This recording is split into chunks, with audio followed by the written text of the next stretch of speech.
எழும்பு எழும்பு சீயோனே, உன் வல்லமையை தரித்துக்கொள், உன் தூசியை உதறிவிடு. அப்படி இருக்கு.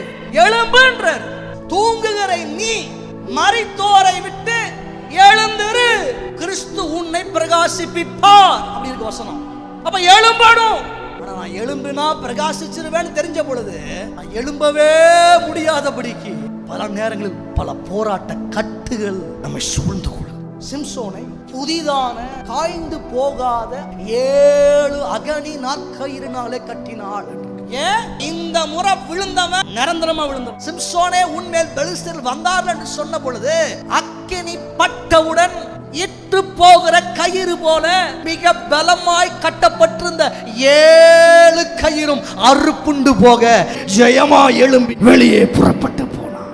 சில வேளைகள் நம்மை அறியாமலே நாம் சில இடங்களை கொடுக்கிறோம். விளைவு சிக்கக்கூடாத இடங்களில் சிக்குகிறோம். தவறான கட்டுகளினால் கட்டப்படுகிறோம். இவன் எழும்ப கூடாது என்று பிசாசு முடிவு செய்கிறான். ஏதோ சில காரணங்களை முன்னிட்டு நம்ம இந்த கட்டுகளை நாம் அறிவித்துக் கொண்டிருந்தாலும் தேவன் நமக்கு உதவி செய்ய வல்லவராக இருக்கிறார். ஒரு பரலோக அக்கினியை தேவன் இறங்க செய்யும் பொழுது எழும்ப கூடாது என்று நம்மை கட்டி வைத்திருக்கும் அந்த கட்டுகள் எல்லாம் தீயிலே பட்ட சணல் நூல் போல கருகி விழ நீங்களும் நானுமோ எழும்ப முடியாத இடத்துல எழும்ப நிற்கும்படிக்கு தேவன் நமக்கு உதவி செய்யும்படிக்கு இன்றைக்கு வல்லவராக இருக்கிறார்.